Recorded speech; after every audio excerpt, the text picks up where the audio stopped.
مذہب اور انسان کے بارے میں جاننے کے لیے اس چینل کو سبسکرائب ضرور کیجیے گا۔ جس گھر میں رزق کی تنگی ہوتی ہے وہاں زندگی کے حالات اور معاملات ہمیشہ خراب رہتے ہیں۔ ہم اپنی آمدن کو بڑھانے کے بہت سے منصوبے بھی بناتے ہیں اور لوگوں سے مشورہ بھی کرتے ہیں، لیکن اللہ کی کتاب سے رجوع نہیں کرتے۔ حالانکہ قرآن مجید میں ہر علم اور ہر مسئلے کا حل موجود ہے، لیکن جواب صرف اسے ہی ملتا ہے جو غور و فکر کرتا ہے۔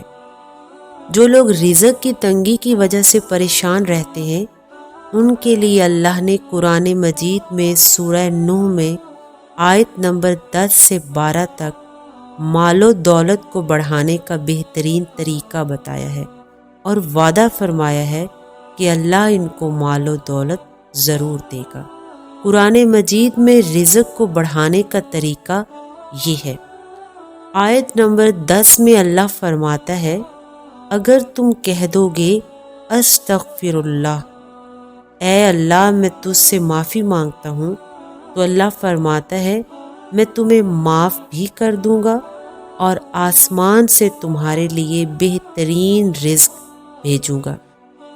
اور اگلی ہی آیت میں اللہ فرماتا ہے کہ رزق بھیجنے کے ساتھ ساتھ میں تمہاری مال اور اولاد سے مدد بھی کروں گا اور تمہارے لیے رزق کے باغات اور نہریں بنا دوں گا۔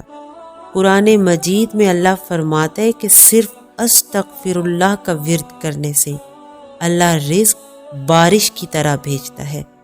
بس اپنے رب سے معافی مانگیں اور زبان پر استغفر اللہ کا ورد جاری رکھیں۔